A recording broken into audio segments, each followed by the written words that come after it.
ada pendakwah agama bilang bahwa zaman sekarang ini benar-benar otoriter. Jokowi mau menang sendiri. Kan disebutnya seperti itu. Islam digencet, Islam diinjak. Dia ngomongnya leluasa di YouTube, di TV. Dia ngomong seperti itu juga. Dia dari mimbar ke mimbar, dari masjid ke masjid berbicara seperti itu. Nggak ada yang nangkep. Lah otoriternya di mana? Dikekangnya di mana?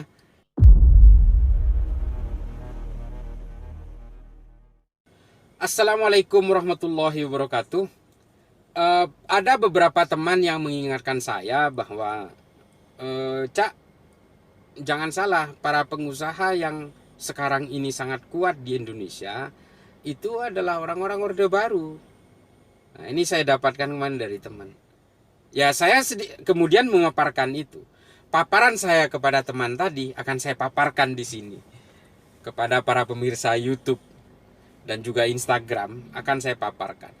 Kita tidak bisa memungkiri sampai sekarang itu yang berkuasa dalam adalah para pebisnis-pebisnis yang memang sejak dulu itu sudah dekat dengan rezim Orde Baru. Mengapa demikian? Kita sebut saja banyak sekali pengusaha-pengusaha yang memang punya kemampuan manajerial yang luar biasa.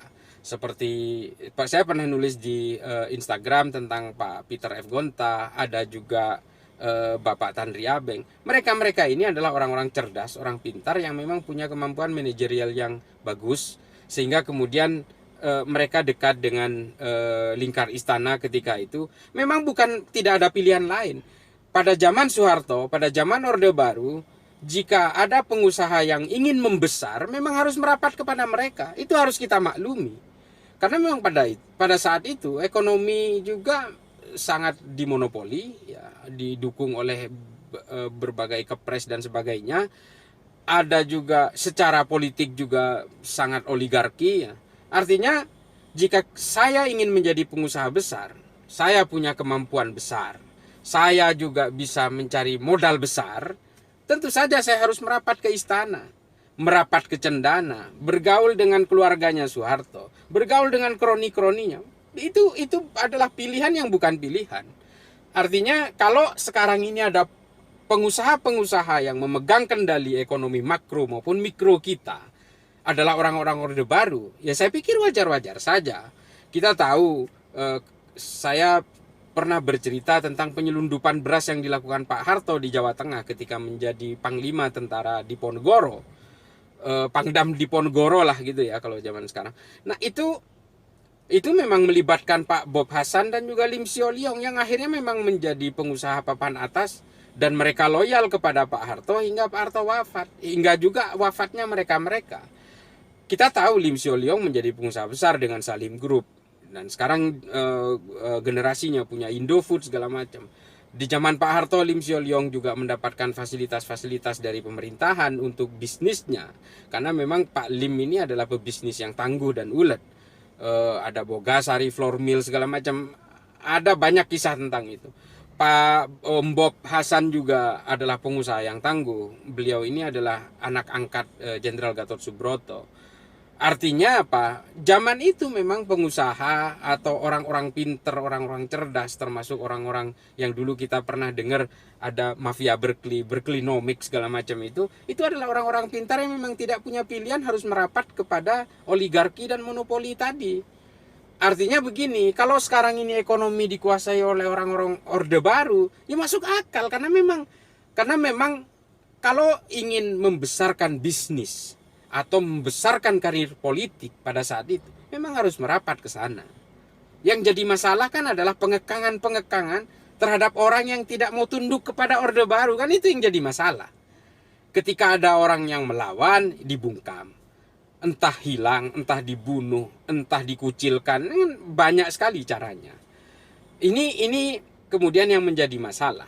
Kalau sekarang ini pengusaha mantan pengusaha Orde Baru yang berkuasa di Indonesia, ya mungkin saja yang menguasai bisnis minyak dari hulu sampai ke hilir misalnya itu adalah orang-orang mantan Orde Baru, ya mungkin saja. Ya kita tahu mie instan yang kita makan setiap hari itu adalah dari bisnisnya Lim yang memang besar pada zaman Orde Baru itu juga. Ya artinya kita tidak boleh menafikan itu. Jadi saya terhadap teman saya yang bercerita ke saya, hati-hati Cak, ini Orde Baru itu masih kuat secara bisnis. Loh, ya sampai kapanpun akan kuat, sampai generasi keberapapun selama dia memaintain bisnisnya dengan bagus, ya akan kuat. Artinya begini, kita membaca sejarah-sejarah kejelekan Orde Baru ini bukan berarti kita tidak mau terhadap produk-produknya.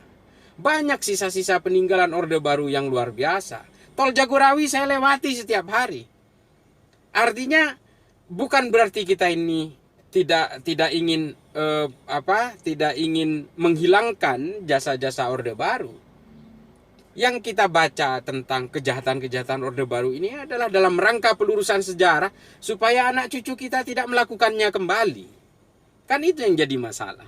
Kita ingin mencari kebenaran. Sudah terlalu banyak orang menjadi korban di zaman Orde Baru yang menjadi yatim, yang menjadi janda. Waktu Kedung Ombo, bayangkan ada satu kelurahan kampung orang yang sudah turun-temurun hidup di situ tiba-tiba harus diusir dan dijadikan waduk, dijadikan bendungan. Meskipun bendungan ini pada akhirnya sangat bermanfaat bagi warga sekitar, tapi ini kan bukan sesuatu yang tidak boleh dibaca. Ini kan harus dibaca. Karena caranya ketika itu memang cara Orde Baru itu memang seperti preman gitu. Mau nggak mau tetap harus minggat gitu. Ini kan tidak ada tawar-menawar. Ketika zaman sekarang ini kita sudah merasakan semua kebebasan itu. Pak Jokowi 3 kali kalah citizen lawsuit. Karhutla, BPJS, dan internet di Papua. Pada zaman Orde Baru, nggak mungkin ada. Nggak mungkin ada kejadian rakyat bisa mengalahkan presiden dalam citizen lawsuit, dalam tuntutan hukum. Apalagi oleh rakyat. Ini yang harus kita gambarkan. Lalu ada orang bilang, wah zaman sekarang ini semuanya dikekang ini. Jokowi anti kritik segala macam. Lah, mereka bisa bicara seperti itu. Ada media nulis Jokowi ini diktator, sudah memenuhi syarat. Ada 4 kriteria katanya sudah memenuhi syarat untuk menjadi diktator. Jokowi ini. Media yang menulis itu. Lah dia masih bisa nulis begitu.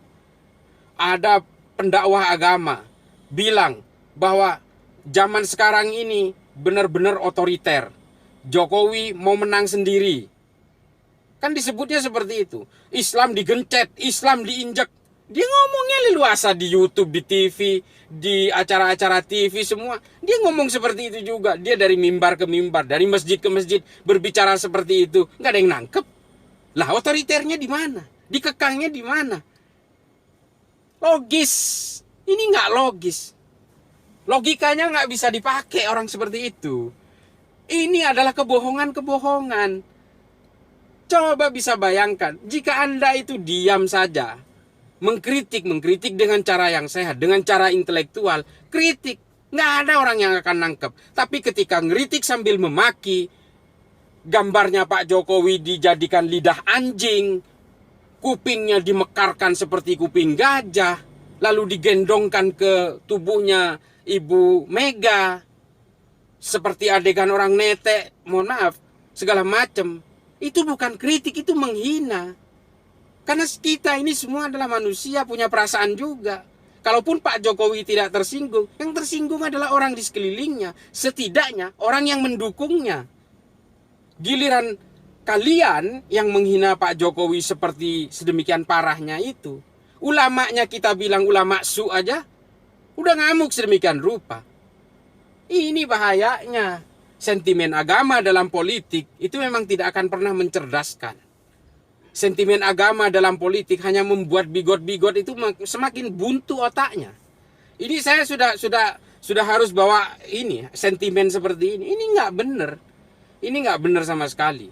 Coba bayangkan, orang boleh menghina sejadi-jadinya kepada Pak Jokowi, mau dimakzulkan segala macam. Ingat, kata-kata pemakzulan itu kalau zaman Pak Harto itu subversif. Udah dikandangin, diinjak, hilang orangnya. Mungkin udah di dasar sungai diketin batu kakinya. Ini harus tahu. Saya ingin tahu, Wiji Tukul hanya seorang penyair. Dia cuma baca puisi. Apa sih puisi? Nggak bakal ngeluarin peluru kok. Orang awam juga nggak begitu gampang mengerti dengan kata-katanya syair-syairnya Wiji Tukul mungkin ya.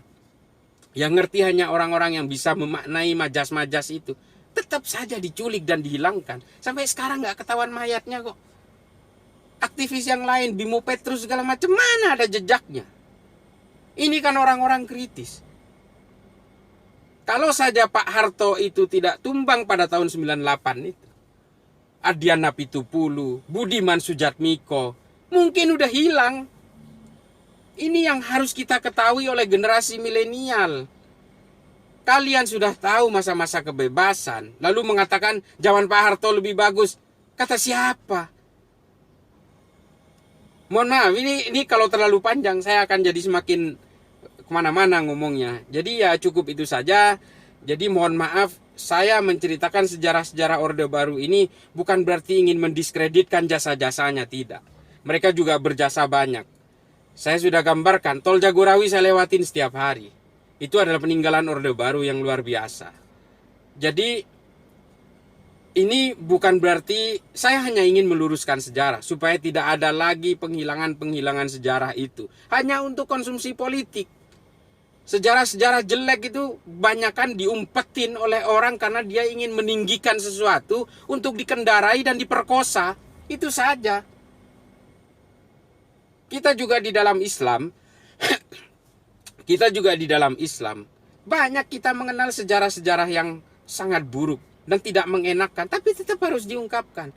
Tarikh Imam At-Tabari, Imam Suyuti, Ibnu Katsir, Ibnu Asir, semua menceritakan. Bukan berarti kita itu ingin mendiskreditkan orang yang sudah wafat, tidak. Bukan seperti itu. Sejarah itu harus diluruskan supaya tidak ditiru oleh generasi berikutnya. Kita tahu tuduhan KKN, korupsi segala macam kepada Utsman Ibn Affan, sampai akhirnya Sayyidina Utsman dibunuh, dikepung rumahnya. Ketika itu jenazahnya tidak ada yang memakamkan, lalu kemudian jenazah Sayyidina Utsman diludahi segala macam. Semua orang-orang para pemuka di Madinah menolak untuk memakamkan jenazah Sayyidina Utsman di pemakaman Baqi. Akhirnya dimakamkan di pemakaman Yahudi. Tapi ketika Bani Umayyah berkuasa, akhirnya dipindahkan ke makam Baqi. Ini kan sejarah-sejarah yang gak enak. Tapi para ahli sejarah pada saat itu mengungkapkan ini semua. Bukan ingin mencibir, bukan ingin membuat fitnah, enggak. Supaya kejadian ini tidak terulang dan kita bisa mengambil hikmahnya. Itu saja. Seperti sejarah-sejarah yang saya sampaikan saat ini tentang kejelekan-kejelekan Orde Baru, ini juga untuk supaya kita bisa mengambil hikmahnya. Itu saja tujuan saya. Demikian kurang lebihnya. Saya mohon maaf apabila ada kesalahan yang disengaja maupun yang tidak. Assalamualaikum warahmatullahi taala wabarakatuh.